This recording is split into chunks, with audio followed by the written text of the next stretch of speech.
Shalom and welcome to 2 Minutes of Torah. This year is entitled, in memory of Mr. Finch, year number 3, is an Onain and Avail, or is he a separate category? So everyone knows right after death, a person, the 7 relatives, each one is considered an Onain. The 7 relatives of the person that died of the Niftar or the Nifteret is an Onain.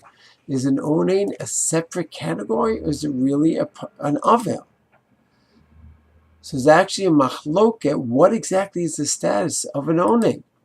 Do we say it's his own unique status, meaning he doesn't do mitzvot, he could wear shoes, and he could go out of the house? Those are clearly things that are not the status of an Avail. He doesn't have meat in mind. His restrictions are not like an Avail, and his permits are not like an Avail, meaning he goes shoot in shoes outside, not like an Avail. He goes outside, not like an Avail. He omits brachot, not like an Avail.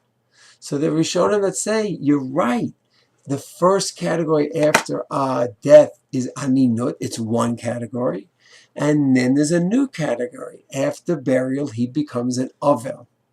Or do we say really with death, right away, the person is an Avail, but from the time of death until burial, he's an Avail with some unique aspects to it, meaning there's certain leniencies and certain stringencies, but he's basically an Avail, meaning taking a shower like an Avail, prohibited.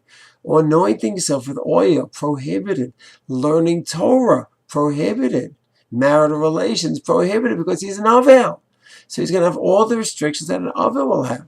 The only thing is, because he's an Onain, he'll have some other factors that will play a role. So he can go ahead and go out of the house. He needs to be involved in the burial. He has that leniency. He can wear shoes because he goes out of the house. He has that leniency.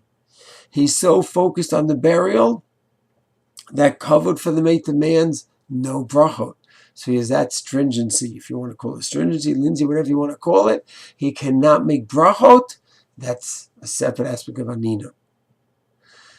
So the fact is, there's 2 logical ways to formulate who this Onain is. Is he a separate category of an Onain, or is he an Avail with some additional features? And that's the question. So it's true that the Finn family on Rosh Hashanah certainly was not a full-fledged Onain, but they were had a partial status on Ninas, as we learned in Shir number 2. But certainly Tuesday night at the burial, once Seita Kochavim, Rosh Hashanah ended, once Rosh Hashanah ended, for sure, the 5 children and Mr. Finn, he should live and be well. Each one had the status of an Onain. And how do we paskin? So in Yoredei Shem Mem Aleph, Halacha Hey, there's 2 opinions, and the Ramah says that an Onain has all the restrictions of an Avail. So he's paskening that an Onain is an Avail with modifications, some additions, and some leniencies. And therefore, during the Aninut, he'll have all the restrictions of an Avail plus. And then he'll have the leniencies to go outside of the house and to wear shoes. And then if it's on Yontif, as we discussed, that's a whole nother aspect. Shalom.